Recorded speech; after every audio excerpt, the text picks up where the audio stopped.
Seorang pria mengkhianati umat manusia dan membuat perjanjian dengan iblis. Ia mendapatkan kemampuan terkuat, pemanggil Necromancer, dan diakui dunia sebagai yang tak terkalahkan. Beberapa penguasa dunia takut akan kekuatannya, dan bergabung dengan 9 bintang untuk membunuh Zhen Zihe. Bukan hanya gagal membunuhnya, mereka malah membuatnya terlahir kembali. Ternyata, sebelum kematiannya, pria itu menggunakan pemindahan jiwa, memindahkan jiwanya ke tubuh seseorang yang memiliki kepribadian dan fisik yang mirip dengannya. Namun, ia menyadari bahwa ia terlahir kembali 10 tahun kemudian. Sebelum kematiannya, ia bersumpah akan kembali lebih kuat untuk membalas dendam. Tapi sekarang, ia bahkan tak bisa memanggil seekor nyamuk pun. Sebanyak apapun ia mencoba, ia tak merasakan sihir di dalam tubuhnya. Ini berarti ia harus mendaki menara lagi dari awal. Ia segera mengambil ponselnya untuk melihat apakah 9 bintang telah mencapai puncak menara dalam 10 tahun ini. Salah satu dari 9 bintang, Chu Jingsun, telah melewati lantai ke-800.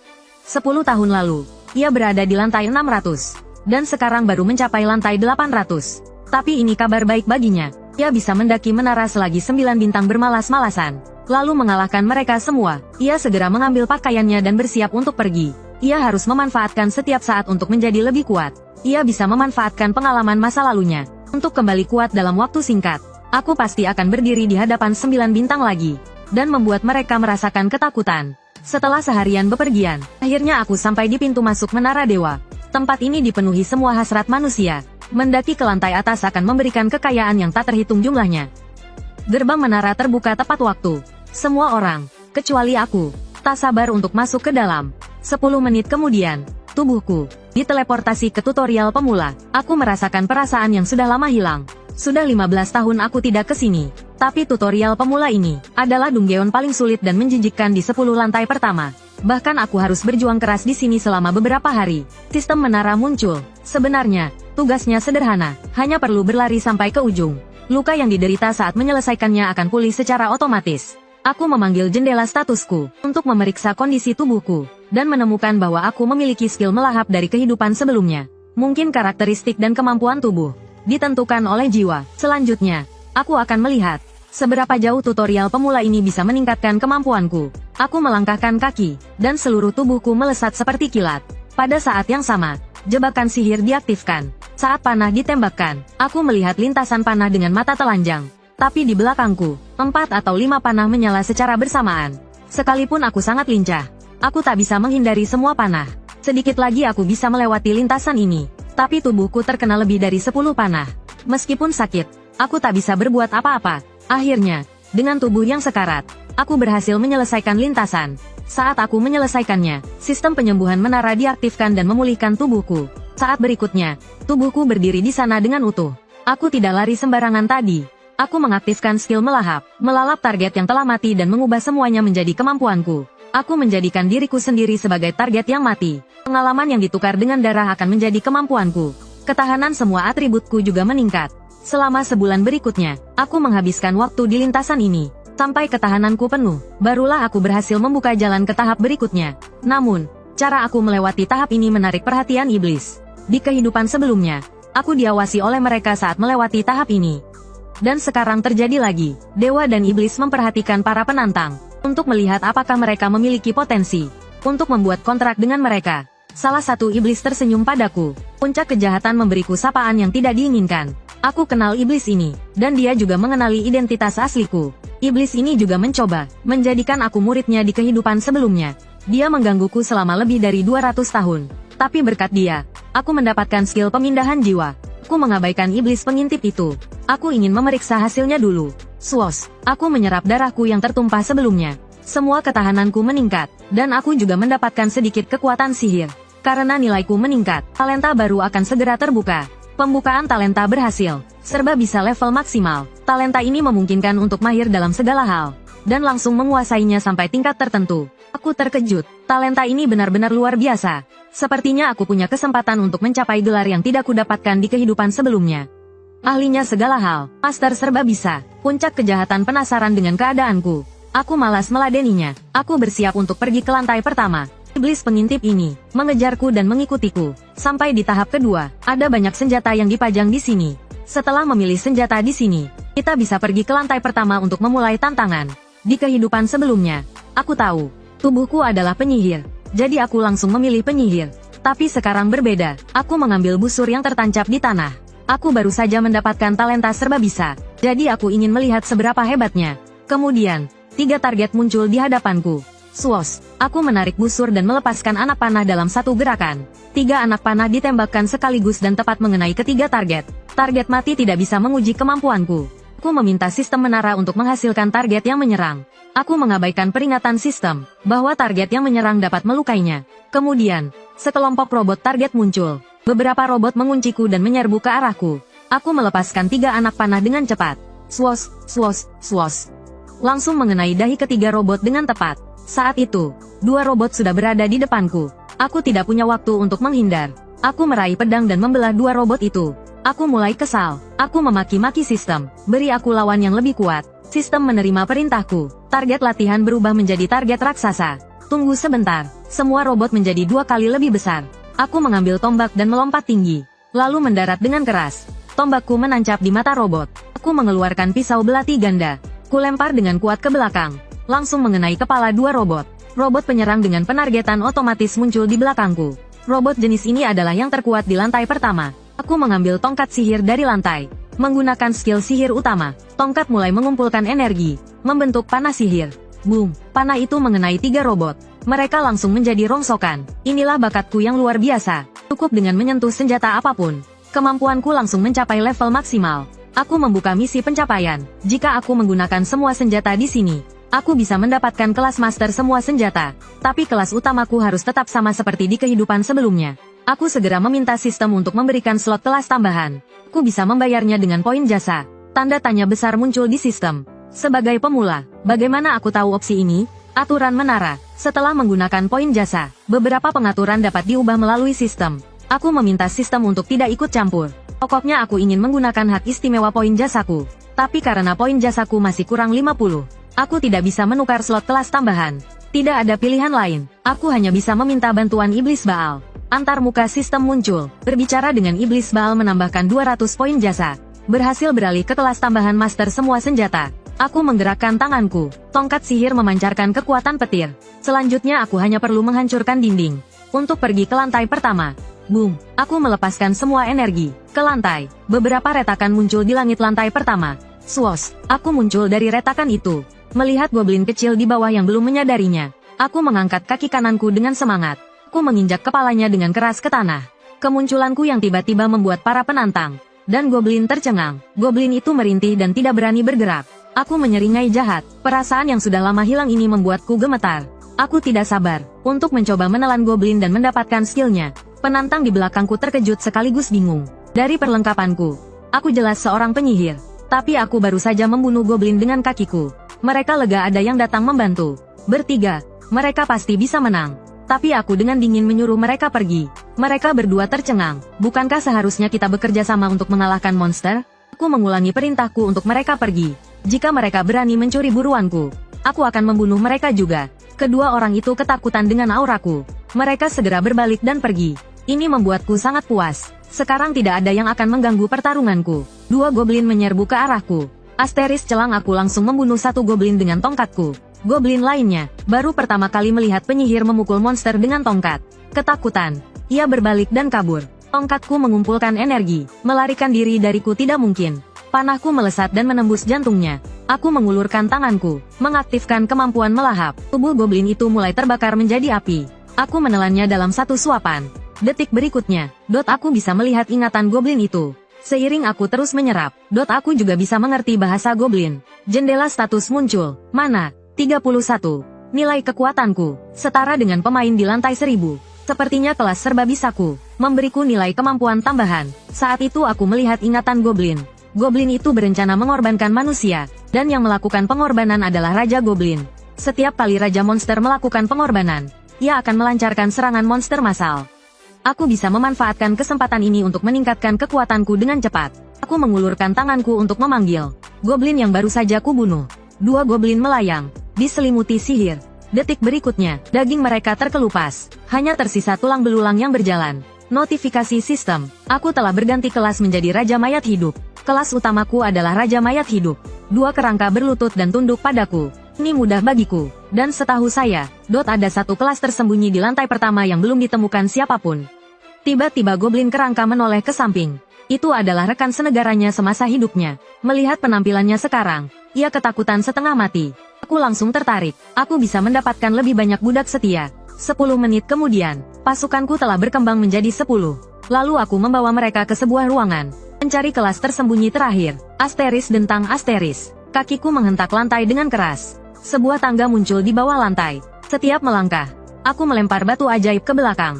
Ada 2 kelas tersembunyi di lantai pertama. Satu adalah Raja Mayat Hidup yang telah kudapatkan. Saat ini aku berada di bagian terdalam ruangan rahasia ini. Ada peti mati tertutup di tengah. Aku langsung membukanya. Membuka tutup peti mati. Lalu, sebuah kerangka muncul di dalam peti mati. Dia adalah kelas tersembunyi lainnya. Necromancer. Mantan Raja Necromancer pertama, Balkan. Tiba-tiba Balkan berbicara. Mungkinkah kau keturunanku yang kutunggu? Ku berpikir, sudah lama sekali aku tak bertemu Balkan. Balkan tidak bereaksi sama sekali. Keringat dingin muncul di dahiku. Aku berdeham. Kau bahkan tidak terkejut. Percuma saja aku bergaya keren tadi. Aku tersenyum tipis. Sebagai Raja Mayat Hidup, haruskah aku takut melihat tengkorak? Lagi pula, aku menemukan tempat ini setelah melihat catatan. Aku sudah melewati fase takut pada NPC. Di kehidupan sebelumnya, aku sangat sombong setelah berganti profesi menjadi penyihir. Aku langsung kembali ke lantai pertama dari lantai 100. Dan bertarung melawan Balkan, tapi aku dihancurkan sampai mempertanyakan hidupku. Balkan mengangguk, menunjukkan bahwa dia sangat menghargaiku. Dia juga bilang, dibandingkan 10 tahun lalu, bocah tengik yang tidak sopan datang ke sini jauh lebih baik. Kata-kata itu benar-benar membuatku marah. Aku berpikir untuk menghancurkannya dan melahapnya. Dia memberitahuku bahwa untuk berganti profesi, aku harus pergi ke lantai 10.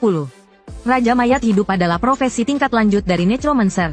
Jadi aku harus menyelesaikan pergantian profesi kedua dulu. Profesi sampingan, Master Serba Bisa. Aku menjentikkan jariku. Aku sekarang adalah Raja Mayat Hidup. Informasi pergantian profesi. Dan aku menyelesaikan pergantian profesi sendiri. Balkan tampak kagum. Dia menyelesaikan pergantian profesi sendiri. Ini jauh lebih baik daripada bocah tengik 10 tahun yang lalu. Aku mendengar ini sudah kedua kalinya dia menyebutku bocah tengik. Tapi aku belum bisa marah sekarang. Saat berikutnya, Balkan melambaikan tangannya dan mulai menyerap aura kematian di aula untuk membantuku menyelesaikan pergantian profesi. Sementara itu, aku duduk bersila dan mengingat kehidupan Balkan. Necromancer Balkan menghabiskan hidupnya mengejar pemanggilan monster terkuat. Akhirnya dia mengembangkan kemampuan untuk mengendalikan jiwa makhluk hidup yang mati. Setelah puluhan tahun penelitian, akhirnya dia mengembangkan profesi Raja Mayat Hidup. Sebelum kematiannya, dia menggunakan mantra roh pada dirinya sendiri, lalu menjadi seperti sekarang ini. Mirip seperti NPC. Saat ini, di depanku adalah energi mayat hidup, yang dikumpulkan oleh Balkan. Beberapa saat kemudian, aku menyerap semua energi, dan menjadi Necromancer. Balkan mengatakan aku adalah Necromancer generasi ketiga. Generasi kedua adalah orang sombong 10 tahun yang lalu. Balkan dengan baik hati menjelaskanku, bahwa aku bisa menggunakan tungku jiwa, untuk menangkap jiwa dan memanggil monster. Aku tiba-tiba tertawa terbahak-bahak. Aku akan menggunakan tungku yang kau berikan untuk meleburmu. Hal yang tidak bisa kulakukan di kehidupan sebelumnya. Kali ini pasti berhasil. Lalu aku menunjuk Balkan, dan berkata, jadilah budakku. Balkan sedikit bingung. Dia berpikir, apakah orang ini bodoh? Aku langsung mengaktifkan pengumpulan jiwa. Sebuah tungku muncul di dadaku. Jiwa Balkan langsung tersedot olehku. Dia sekarang berkeringat deras. Dia harus menemukan cara untuk kabur. Aku tertawa kecil. Aku tidak akan membiarkannya kabur semudah itu. Balkan saat ini belum tahu. Aku sudah menyiapkan perangkap untuknya. Dia masih sempat-sempatnya mengacungkan jari tengah padaku. 2. Kepalanya terbentur keras ke dinding sihir. Ini adalah dinding sihir tingkat rendah yang aku siapkan khusus untuknya. Meskipun sihir tingkat rendah, itu cukup untuk menjebaknya sebentar. Memberiku cukup waktu untuk melahapnya. Balkan sedikit panik. Dia membantuku untuk awakening dan berganti job. Tapi tak disangka aku malah ingin melahapnya. Aku tertawa kecil, dan menyuruhnya untuk berhenti berpikir untuk melarikan diri. Menyerah saja, seluruh aula besar ini, sudah aku penuhi dengan batu sihir. Melihat ini, aku tidak menyembunyikan identitasku lagi. Meskipun aku gagal di kehidupan sebelumnya, kali ini aku pasti akan menangkapnya. Balkan langsung teringat, saat mendengar kata kehidupan sebelumnya. Aku melepas topiku, dan berkata, akulah bocah kurang ajar yang kamu temui 10 tahun yang lalu. Balkan langsung menangis histeris. Zenzihe, dasar kau bajingan. Aku tak menghiraukannya, dan menggunakan pengumpul jiwa padanya. Balkan masih mencoba melarikan diri, tapi aku tak memberinya kesempatan. Daya hisap yang kuat langsung menyerapnya ke dalam tubuhku. Tak lama kemudian, tubuh asli kerangkanya tak bergerak lagi. Jiwanya telah terjebak di dalam tubuhku. Setelah semuanya selesai, aku kembali ke permukaan. Saat ini, selain puncak kejahatan yang menatapku, Ada juga iblis penguasa kematian, yang menunjukkan rasa penasarannya pada jobku. Karena dewa dan iblis tidak bisa masuk ke ruang ganti job, aku berencana untuk menunjukkan kemampuanku di sini. Saat berikutnya, aku mengangkat tanganku. Semua mayat hidup di depanku hancur berkeping-keping.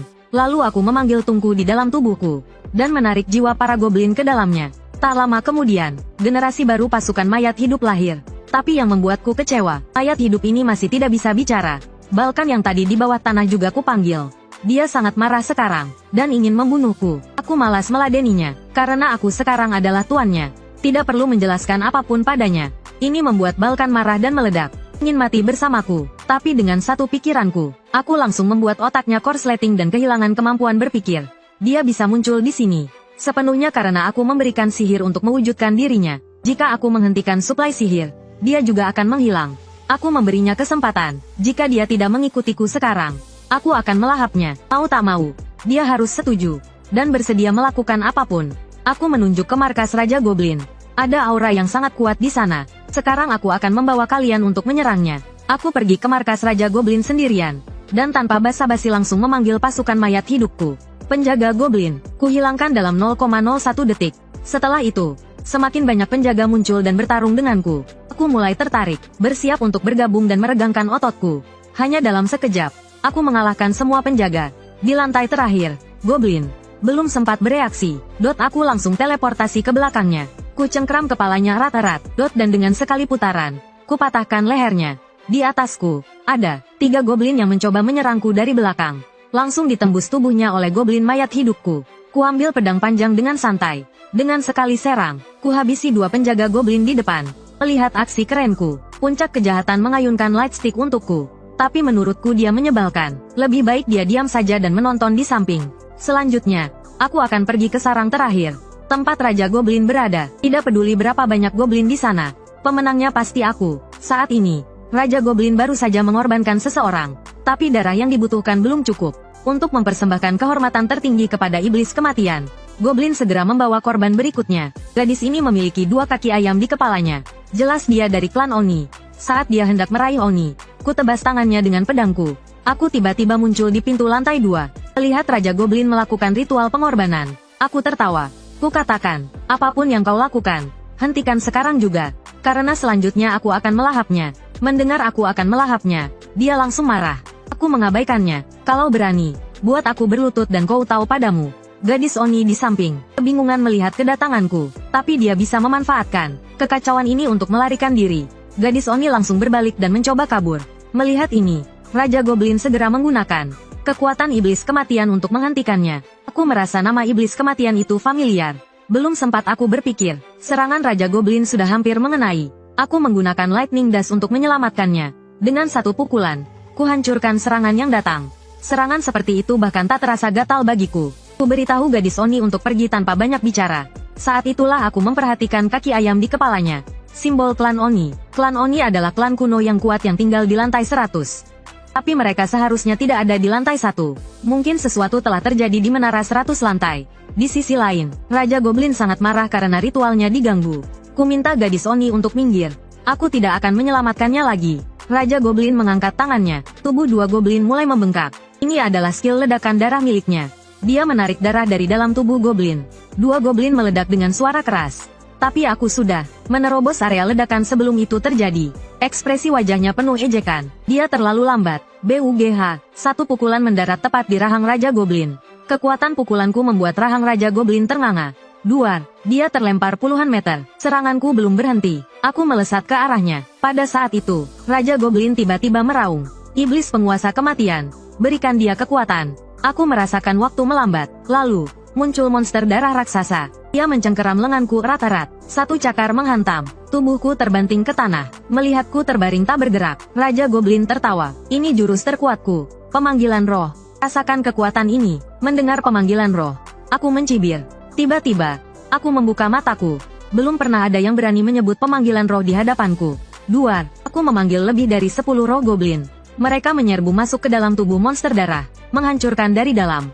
Sesaat kemudian, monster darah itu hancur. Goblin itu ketakutan. Tak disangka dia bertemu monster sepertiku di lantai pertama. Saat ini, Aku adalah Raja Andit sejati. Tapi aku penasaran, bahkan Raja Goblin pun tak bisa memanggil monster darah. Ini pasti ulah iblis penguasa kematian. Dia pun mengakuinya. Puncak kejahatan menatapnya dengan marah. Sejak awal aku beralih profesi menjadi necromancer. Dia penasaran denganku. Dia membantu Raja Goblin di tengah pertarungan. Dan memanggil monster darah untuk menguji kemampuanku. Raja Goblin hanyalah boneka iblis penguasa kematian. Raja Goblin berteriak, meragukan kata-kataku. Dia yakin iblis penguasa kematian akan membalaskan dendamnya. Aku melambaikan tangan. 5 prajurit mayat menyerbu. Sampaikan padanya untuk menemuiku. Aku juga ingin membereskan masalah dengannya. Raja Goblin melayang di udara karena tarikan kekuatanku. Ia memohon iblis penguasa kematian untuk menyelamatkannya. Tapi satu kalimatku membuat iblis penguasa kematian di belakangku diam.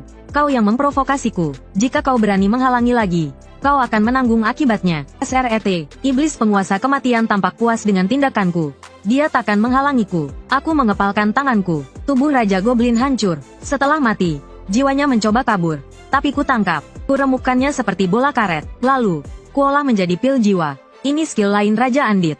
Jiwa yang ditangkap dibentuk menjadi pil agar mudah ditelan. Setelah ku telan, kekuatanku, kelincahan, dan kecerdasanku bertambah 1. Gadis hantu di sampingku tiba-tiba berterima kasih karena telah menyelamatkannya. Namanya Xiali, dari lantai 100 menara pembersihan. Sebanyak apapun aku menjelaskan kalau aku bukan penyelamatnya, dia tetap tidak mendengarkan. Dia tetap menganggapku sebagai penyelamatnya. Aku tiba-tiba tertarik. Tidakkah kau takut aku akan membunuh atau menjualmu? Namun, sedetik kemudian, sifat asli klan hantu ditunjukkan oleh Xiali. Saat itu, aku akan membalas dendam padamu. Aku menghela nafas. Sifat hantu memang polos. Saat itu, aku menanyakan kebingunganku. Mengapa hantu yang tinggal di lantai 100 ada di sini? Mengetahui klan hantu dimusnahkan di lantai 100. Aku terkejut. Klan hantu cukup kuat. Jika seseorang berani memprovokasi klan hantu, pasti mereka punya alasan kuat. Aku berpikir sejenak. Yang bisa memprovokasi klan hantu hanya 4 klan kerajaan, yaitu pejuang kekuatan super, klan raksasa, klan naga, ahli sihir, klan iblis, penguasa energi iblis, dan klan surgawi. Dengan sayap kutukan surgawi, hanya 4 klan ini yang bisa memprovokasi klan hantu. Selain 4 klan itu, hanya faksi 9 bintang. Memikirkan bocah-bocah 9 bintang itu membuatku geram. Aku segera berdiri untuk pergi, menyuruh gadis hantu itu untuk segera melarikan diri agar tidak tertangkap lagi. Tapi dia menghentikanku. Dia ingin ikut denganku, mencoba lagi mendaki menara hingga lantai 100. Aku muak karena dia terlalu lemah. Tadi dia hampir dikorbankan oleh goblin. Tapi sejujurnya, jika dia bisa menjadi kuat, dia akan menjadi rekan yang hebat. Jadi aku setuju untuk membawanya mendaki menara. Tapi dia harus selalu melindungi dirinya sendiri. Saat itu, Raja Goblin yang mati menjatuhkan sebuah item equipment. 3 menit kemudian, aku, dengan pakaian baruku, membawanya ke gerbang kota. Baruhan sudah menungguku di sana. Semua goblin di kota telah dibasminya. Xiali bertanya, siapa orang tua ini? Baruhan terkejut. Tak disangka gadis kecil ini bisa melihatnya. Karena Xiali sering berinteraksi dengan roh. Jadi wajar jika dia bisa melihatnya. Ini membuatku senang. Artinya, dia hantu yang spesial. Tiba-tiba, sistem mengeluarkan quest serangan monster massal. Jika menerima quest, maka semua area di lantai 1 akan keluar dari mode aman. Inilah quest yang kutunggu-tunggu. Tapi 2 orang di belakangku tampak ketakutan. Aku mengabaikan mereka. Saat aku hendak menerima quest, Dewa dan Iblis muncul, mengatakan aku terlalu ceroboh. Iblis, yang mengendalikan kematian, menawarkan hadiah. Mendengar ada hadiah, keraguanku langsung hilang. Aku menyentuh layar, dan menerima quest. Pada saat yang sama, banyak orang di wilayah pinggiran utara mengumpat. Jika goblin menyerang berkelompok, kita pasti mati. Kita harus segera menyelesaikan misi lantai 1 ini. Hanya dengan pergi ke lantai 2 kita bisa selamat. Asteris. Sebuah gerbang teleportasi yang sangat besar muncul. Segerombolan besar goblin menyerbu dalam sekejap. Saat semua orang berpikir mereka akan mati, sebuah lingkaran sihir teleportasi muncul. Dan sebuah suara bergema di seluruh area. Minggir semua. Aku tiba-tiba muncul di depan para goblin. Mereka mencoba menghentikan kami agar tidak mati. Kami berpura-pura tidak mendengar. Detik berikutnya, aku memanggil goblin mayat hidup. Tak lama kemudian, mereka bertempur melawan pasukan goblin.